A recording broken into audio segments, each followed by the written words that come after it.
बोल शंकर भगवान की जय। काल या मृत्यु को जीतकर अमर तत्व प्राप्त करने की 4 योगिक साधनाएं।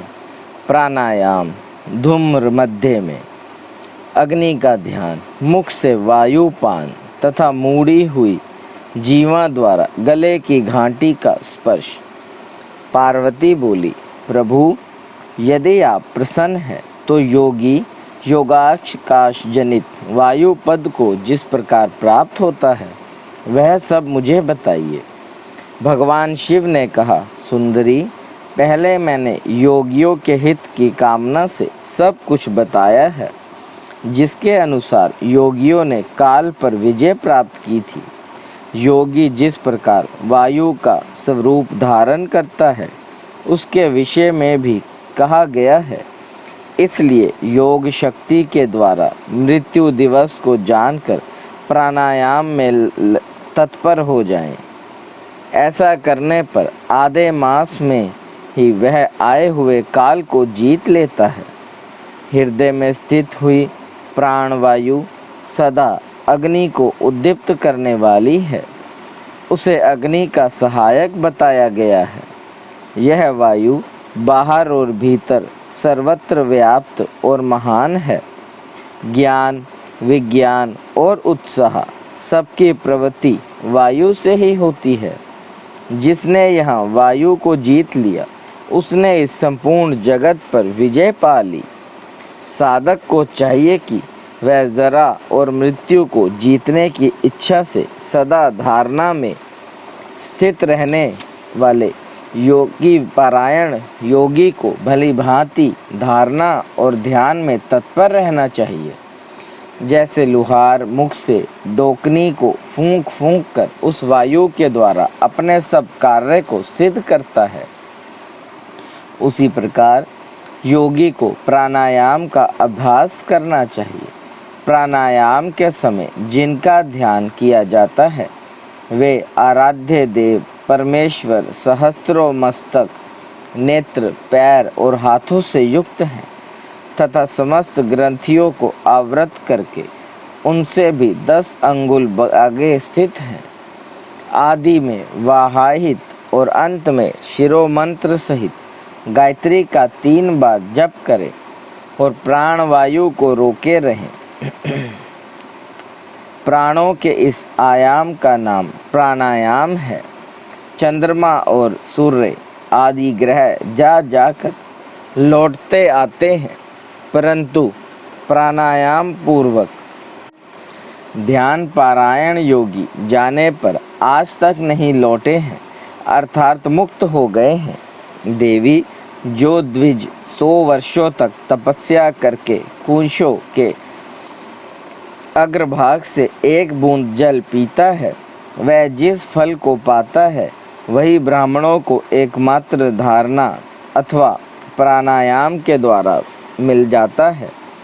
जो द्विज सवेरे उठकर एक प्राणायाम करता है वह अपने संपूर्ण पाप को शीघ्र ही नष्ट कर देता है और ब्रह्मलोक को जाता है। जो आलस्य रहित हो सदा एकांत में प्राणायाम करता है वह जरा और मृत्यु को जीतकर वायु के समान गतिशील हो आकाश में विचरता है। वह सिद्धों के स्वरूप, कांति, मेघा, पराक्रम और शौर्य को प्राप्त कर लेता है। उसकी गति वायु के समान हो जाती है तथा उसे स्वप्नहीन सौख्य एवं परम सुख की प्राप्ति होती है। देवेश्वरी, योगी जिस प्रकार वायु से सिद्धि प्राप्त करता है वह सब विधान मैंने बताया है। अब तेज से जिस तरह वह सिद्धि लाभ करता है उसे भी बता रहा हूँ। जहाँ दूसरे लोगों की बातचीत का कोलाहल ना पहुँचता हो, ऐसे शांत एकांत स्थान में अपने सुखद आसन पर बैठकर चंद्रमा और सूर्य वाम और दक्षिण नेत्र की कांति से प्रकाशित मध्यवर्ती देश भूम्र मध्य भाग में जो अग्नि का तेज अव्यक्त रूप से प्रकाशित होता है, उसे आलस्य रहित योगी दीपक रहित अंधकार पूर्ण स्थान में चिंतन करने पर निश्चय ही देख सकता है, इसमें संशय नहीं है।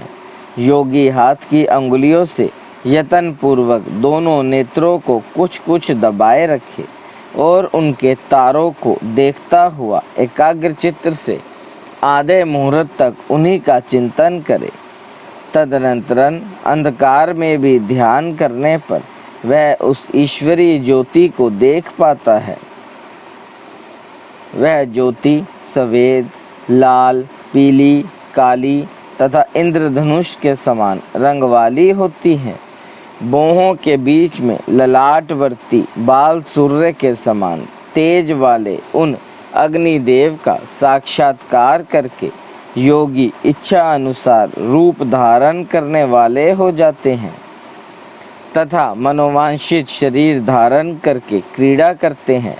वह योगी कारण तत्व को शांत करके उसमें आविष्ट होना, दूसरे के शरीर में प्रवेश करना, अनीमा आदि गुणों को पा लेना, मन से ही सब कुछ देखना, दूर की बातों को सुनना और जानना, अदृश्य हो जाना, दूसरे से रूप धारण कर लेना तथा आकाश में विचरना इत्यादि सिद्धियों को निरंतर अभ्यास के प्रभाव से प्राप्त कर लेता है।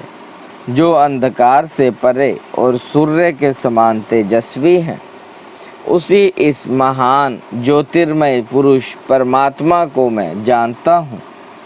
उन्हीं को जानकर मनुष्य काल या मृत्यु को लांघ जाता है। मोक्ष के लिए इसके सिवा दूसरा कोई मार्ग नहीं है। देवी, इस प्रकार मैंने तुमसे तेज तत्व के चिंतन की उत्तम विधि का वर्णन किया है, जिसमें योगी काल पर विजय पाकर अमर तत्व को प्राप्त कर लेते हैं। देवी, अब पुनः दूसरा श्रेष्ठ उपाय बताता हूँ, जिससे मनुष्य की मृत्यु नहीं होती। देवी, ध्यान करने वाले योगियों की चौथी गति साधना बताई गई जाती है। योगी अपने चित्त को वश में करके यथा योग्य स्थान में सुखद आसन पर बैठे। वह शरीर को ऊंचा करके अंजलि बांधकर चोंच की सी आकृति वाले मुख के द्वारा धीरे धीरे वायु का पान करे। ऐसा करने से क्षण भर में तालू के भीतर स्थित जीवनदायी जल की बूंदें टपकने लगती हैं। उन बूंदों को वायु के द्वारा लेकर सूंघे। वह शीतल जल अमृत स्वरूप है। जो योगी उसे प्रतिदिन पीता है, वह कभी मृत्यु के अधीन नहीं होता। उसे भूख प्यास नहीं लगती। उसका शरीर दिव्य और तेज महान हो जाता है। वह बल में हाथी और वेग में घोड़े की समानता करता है। उसकी दृष्टि गरुड़ के समान तेज हो जाती है और उसे दूर की भी बातें सुनाई देने लगती है। उसके केश काले काले और घुंघराले हो जाते हैं तथा अंग कांति गंधर्व एवं विद्याधरों की समानता करती है। वह मनुष्य देवताओं के वर्ष से 100 वर्षों तक जीवित रहता है तथा अपनी उत्तम बुद्धि के द्वारा बृहस्पति के तुल्य हो जाता है। उसमें इच्छा अनुसार विचरने की शक्ति प्राप्त हो जाती है और वह सदा ही सुखी रहकर आकाश में विचरने की शक्ति प्राप्त कर लेता है। वरानन ने अब मृत्यु पर विजय पाने की पुनः दूसरी विधि बता रहा हूँ, जिसे देवताओं ने भी प्रयत्न पूर्वक छिपा रखा है। तुम उसे सुनो। योगी पुरुष अपनी जीवा को मोड़कर तालू में लगाने का प्रयत्न करे। कुछ काल तक ऐसा करने से वह क्रमशः लंबी होकर गले की घंटी तक पहुंच जाती है। तदनंतर जब जीवा के गले की घंटी सटती है, तब शीतल सुधा का स्वाहा करती है। उस सुधा को जो योगी सदा पीता है वह अमर तत्व को प्राप्त हो जाता है। बोले शंकर भगवान की जय। भगवती उमा के कालिका अवतार की कथा समाधि तथा सूरत के समक्ष मेघा का देवी की कृपा से मधु कैटव्य के वध का प्रसंग सुनाना।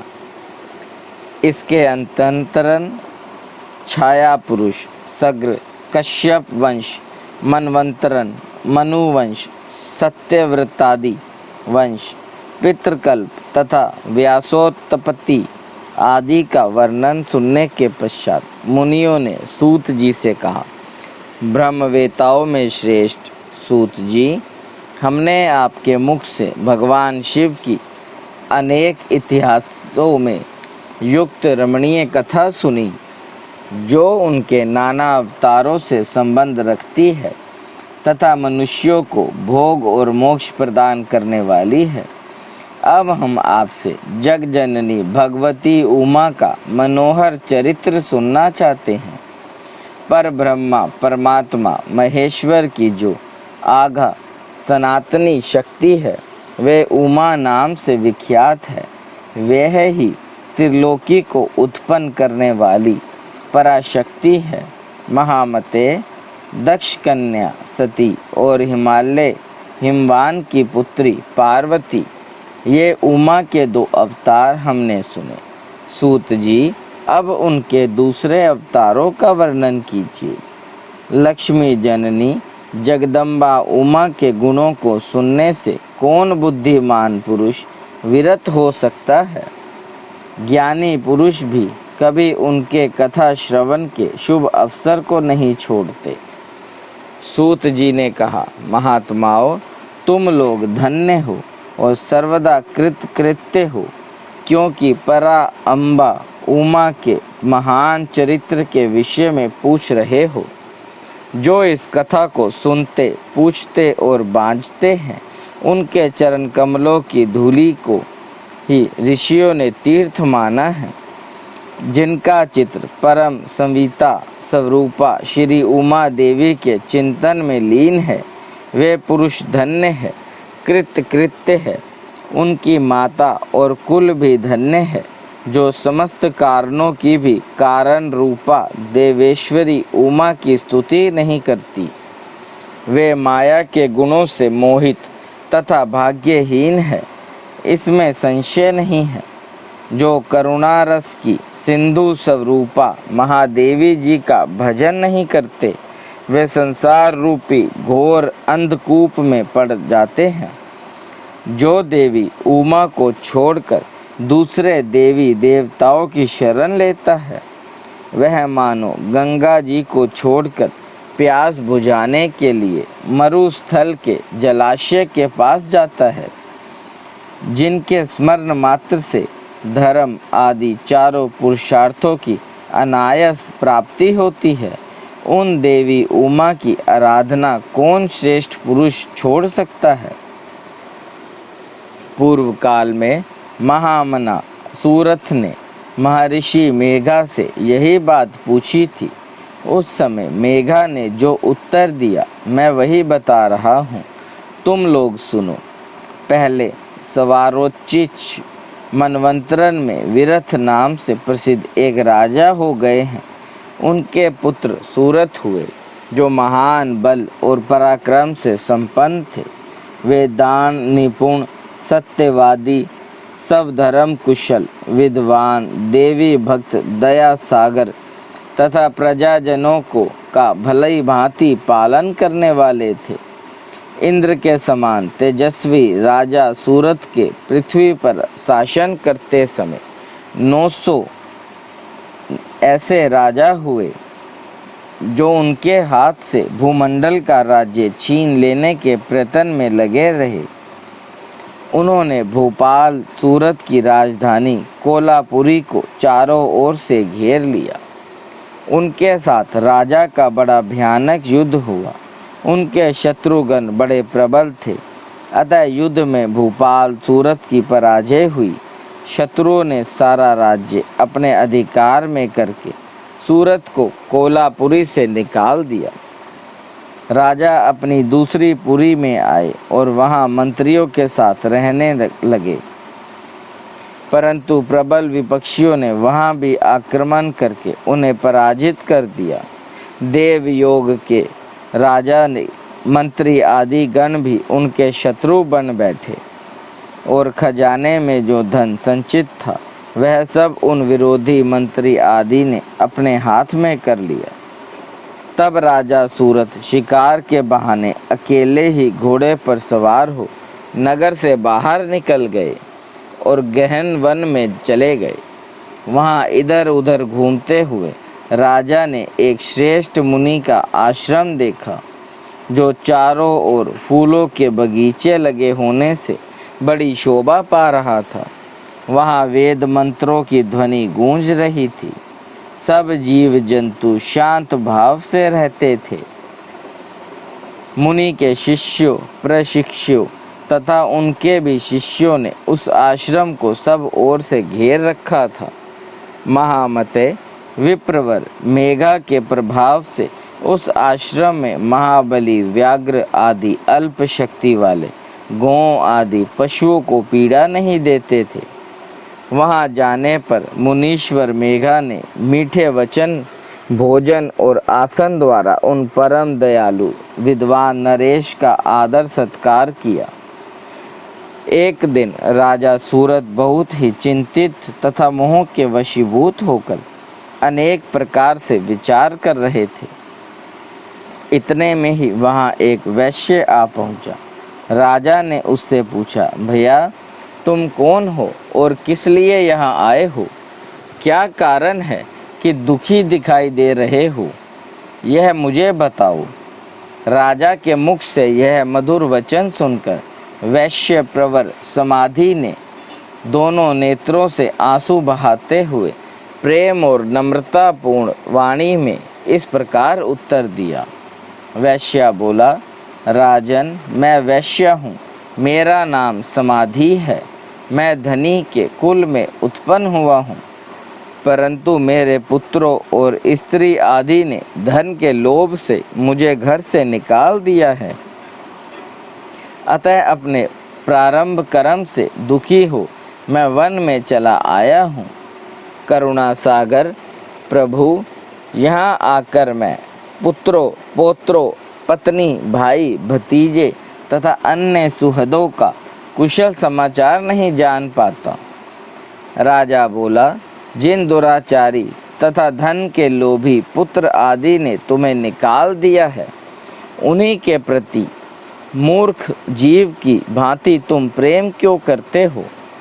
वैश्य ने कहा, राजन आपने उत्तम बात कही है। आपकी वाणी सारगर्भित है, तथापि स्नेह पाश से बंधा हुआ मेरा मन अत्यंत मोह को प्राप्त हो रहा है। इस तरह मोह से व्याकुल हुए वैश्य और राजा दोनों मुनिवर मेघा के पास गए। वैश्य सहित राजा ने हाथ जोड़कर मुनि को प्रणाम किया और इस प्रकार कहा, भगवान यदि आप हम दोनों के पास व्याकुल होकर मोहवश को काट दीजिए। मुझे राज्य लक्ष्मी ने छोड़ दिया और मैंने गहन वन की शरण ली, तथापि राज्य छीन जाने के कारण मुझे संतोष नहीं है। और यह वैश्य है जिसे स्त्री आदि स्वजनों ने घर से निकाल दिया है, तथापि उनकी ओर से इसकी ममता भी दूर नहीं हो रही है। इसका क्या कारण है बतलाइए। समझदार होने पर भी हम दोनों का मन मोह से व्याकुल हो गया है। यह तो बड़ी भारी मूर्खता है। ऋषि बोले, राजन सनातन शक्ति स्वरूपा जगदम्बा महामाया कही गई ही है। वे ही सबके मन को खींचकर मोह में डाल देती है। प्रभु उनकी माया से मोहित होने के कारण ब्रह्मा आदि समस्त देवता भी परम तत्व को नहीं जान पाते, फिर मनुष्यों की तो बात ही क्या है। वे परमेश्वरी ही रज, सत्व और तम इन तीनों गुणों का आश्रय ले समयानुसार संपूर्ण विश्व की सृष्टि, पालन और संहार करती है। नृपश्रेष्ठ, जिसके ऊपर वे इच्छा अनुसार रूप धारण करने वाली वरदायिनी जगदम्बा प्रसन्न होती है, वही मोह के घेरे को लांघ पाता है। राजन ने पूछा, मुने, जो सबको मोहित करती है वे देवी महामाया कौन है और किस प्रकार उनका प्रादुर्भाव हुआ है, यह कृपया करके मुझे बताइए। ऋषि बोले, जब सारा जगत एकार्ण वर्ण के जल में निमग्न था और योगेश्वर भगवान केशव शेष की शया बिछाकर योग निंद्रा का आश्रय ले शयन कर रहे थे, उन दिनों भगवान विष्णु के कानों के मल से दो असुर उत्पन्न हुए, जो भूतल पर मधु और कटब्बे के नाम से विख्यात हैं। वे दोनों विशालकाय घोर असुर प्रलय काल के समय सूर्य की भांति तेजस्वी थे। उनके जबड़े बहुत बड़े थे। उनके मुख दाढ़ों के कारण ऐसे विकराल दिखाई देते थे मानो वे संपूर्ण जगत को खा जाने के लिए उद्यत हों। उन दोनों ने भगवान विष्णु की नाभि से प्रकट हुए कमल के ऊपर विराजमान ब्रह्मा को देखकर पूछा, अरे तू कौन है? ऐसा कहते हुए उन्हें मार डालने के लिए उद्यत हो गए। ब्रह्मा जी ने देखा यह दोनों दैत्य आक्रमण करना चाहते हैं और भगवान जनार्दन समुद्र के जल में सो रहे हैं। तब उन्होंने परमेश्वरी का स्तवन किया और उनसे प्रार्थना की, अंबिके, तुम इन दोनों दुर्जय असुरों को मोहित करो और अजन्मा भगवान नारायण को जगा दो। ऋषि कहते हैं, इस प्रकार मधु और कटब्बे के नाश के लिए ब्रह्मा जी की प्रार्थना करने पर संपूर्ण विद्याओं के अधिदेवी जगजननी महाविद्या फाल्गुन शुक्ला द्वादशी को त्रैलोक्य मोहिनी शक्ति के रूप में प्रकट हो महाकाली के नाम से विख्यात हुई। तदनंतरन आकाशवाणी हुई, कमलासन, डरो मत, आज युद्ध में मधु कटब्बे को मारकर मैं तुम्हारे कटक का नाश करूंगी। यों कहकर वे महामाया श्री हरि के नेत्र और मुख आदि से निकलकर अव्यक्त जन्मा ब्रह्मा के दृष्टिपथ पे आ खड़ी हो गई। फिर तो देवादिदेव हर्षिकेश जनार्दन जाग उठे। उन्होंने अपने सामने दोनों दैत्य मधु और कटब्बे को देखा। उन दोनों के साथ अतुल तेजस्वी विष्णु का 5000 वर्षों तक बाहु युद्ध हुआ। तब महामाया के प्रभाव से मोहित हुए उन श्रेष्ठ दानवों ने लक्ष्मीपति से कहा, तुम हमसे मनोवांछित वर मांगो। नारायण बोले, यदि तुम लोग प्रसन्न हो तो मेरे हाथ से मारे जाओ, यही मेरा वर है, इसे दे दो। मैं तुम दोनों से दूसरा वर नहीं मांगता। ऋषि कहते हैं, उन असुरों ने देखा सारी पृथ्वी एकाग्र वन के जल में डूबी हुई है। तब वे केशव से बोले, हम दोनों को ऐसी जगह मारो जहाँ जल से भीगी हुई धरती ना हो। बहुत अच्छा कहकर भगवान विष्णु ने अपने परम तेजस्वी चक्र उठाया और अपनी जांघ पर उनके मस्तक रखकर काट डाला। राजन, यह कालिका की उत्पत्ति का प्रसंग कहा गया है। महामते, अब महालक्ष्मी के प्रादुर्भाव की कथा सुनो। देवी उमा निर्विराकार और निराकार होकर भी देवताओं का दुख दूर करने के लिए युग युग में साकार रूप धारण करके प्रकट होती है। उनका शरीर ग्रहण उनकी इच्छा का वैभव कहा गया है। वे लीला से इसलिए प्रकट होती है कि भक्तजन उनके गुणों का गान कर सके। माई मेरी सच्चियाँ जोता वाली माता तेरी सदाई जय। देव देव महादेव करुणा निधान भक्त वत्सल्य शिव शंकर भोलेनाथ प्रसन्न हुई ये त्रिलोकीनाथ। सदैव अपने चरणाविंदों में लगाए रखे, सद्बुद्धि प्रदान करे। सृष्टि के कर्ता धर्ता संहार हरता, आपसे ही जीवन आपसे ही मरण महादेव। बच्चा पुल्लनहार तुसी बख्शनहार त्रिलोकीनाथ। सदैव अपने चरणाविंदों में कृपा दृष्टि बनाए रखे। हर हर महादेव। शंकर जिनका नाम है, कैलाश जिनका धाम है। मेरे भोले बाबा को मेरा बारंबार प्रणाम है। हर हर महादेव शंभु काशी विश्वनाथ गंगे। हर हर महादेव शंभु काशी विश्वनाथ गंगे। ओम नमः शिवाय।